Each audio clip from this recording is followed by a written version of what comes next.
Hey folks, welcome to Verified Investing. My name is Gareth Soloway, Chief Market Strategist. In today's video, we're going to look at the market and the biggest movers and stories that are driving them. So number one, car, Avis Budget finally collapsing today. Massive drop. Holy cow. Then we also have the semiconductors, the SOXX, which is an index fund that tracks the semis, up for the 16th day in a row, but slamming into major resistance. We'll also cover some other key levels that are getting hit on various stocks, including Micron. But really the story is car, the meme craze, the short squeeze, whatever you want to call it, that is finally collapsing. But then on the other side, the semiconductors continue to rock and roll. Today, we'll get those Texas Instruments earnings as well as Lam Research, two semiconductors coming out in the after hours. All right, let's go to the charts. Here's the S&P 500, still respecting the beautiful parallel channel here. Notice again, this parallel channel goes all the way back to the COVID lows of 2020, bear market lows 2022, liberation sell-off low in 2025, bull market high right here, this high, and then look at what we just tagged a few days ago. And we did pull back, but now pushing back up again. So nice move there today, up about 0.85% on the S&P 500.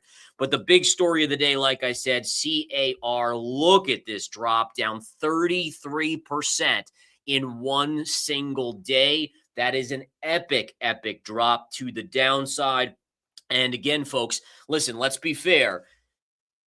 Car should probably go a lot lower. Now, listen, shorts will cover eventually, and I'm sure some are already, but car, Avis Budget, no reason to be up. At one point, this was almost a $30 billion company. You could have taken all the other 5 or 6 major rental car companies, and they were still not as big combined as Avis. This was purely a short squeeze with 2 institutional players, hedge funds owning a majority of the float, and it created this kind of perfect storm. So it is unraveling today. You will likely see this come a lot lower here. My first target is going to be right here around 400, and ultimately it's going a lot lower. It should go back to $100, but you'll get a bounce around 400 in my opinion. And ultimately after that, we'll see where it all settles out. But these are the types of things that I'm paying attention to.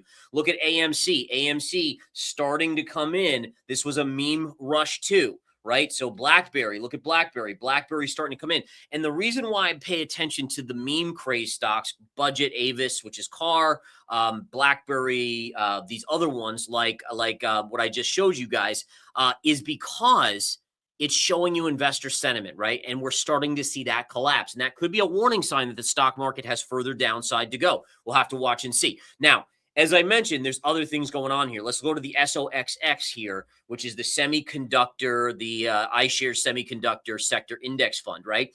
And what I'm looking at here is a very intriguing trend line. Pivot low from September of 2025 to October here to November, right?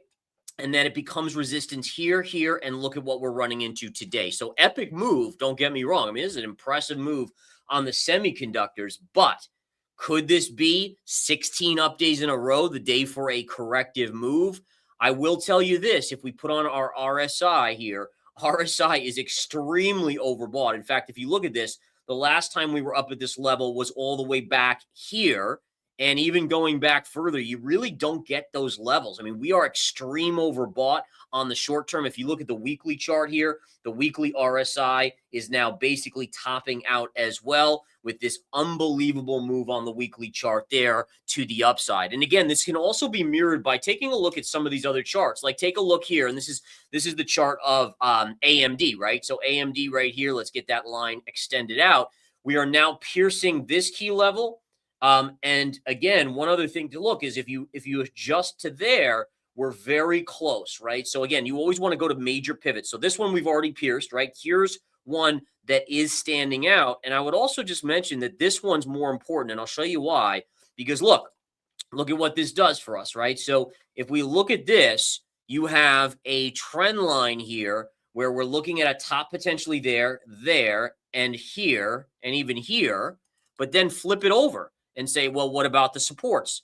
Support, support, and support right there. So this is very similar to that trend line that I showed you on the SOXX, the index fund that tracks the semiconductors. In addition, look at Micron. Micron is now up into a trend line, right? It's nearing the $500 mark, probably wants to pierce 500.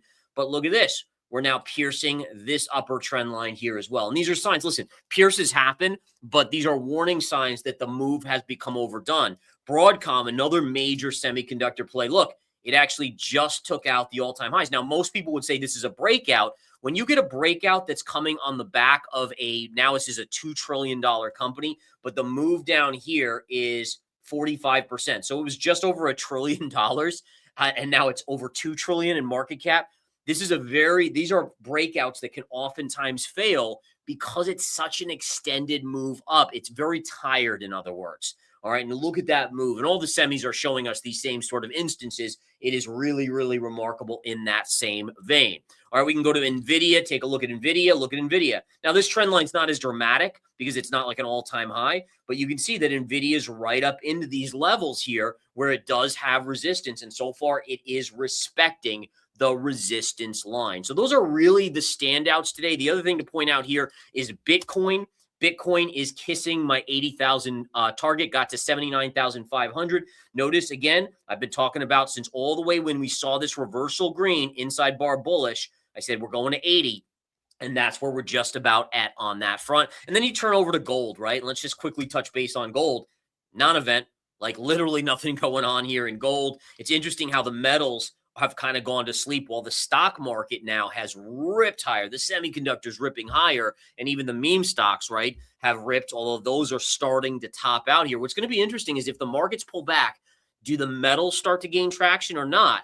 And then lastly, we got to touch on oil because, again, oil is one of those things that's pushing back up. I actually think oil now can trade back as high, and this is very interesting, right, is that we got a breakdown. So the way charts work, you have a drop, then you get your inside parallel, right? And then you break your parallel, and then there's a tendency to go back to the scene of the crime right here before your next leg down. And I wouldn't be surprised if oil has its eyes on getting back above $100. It also makes sense where we really have no Strait of Hormuz opened. Iran's blocking it. The U.S. has a blockade. And really, I don't even think there's any negotiations going on, right? We know that J.D. Vance, the vice president, was going to fly out yesterday. Then that got canceled. And then the president extended the ceasefire just by himself because he's like, oh, well, Iran doesn't have their SHIT together, right?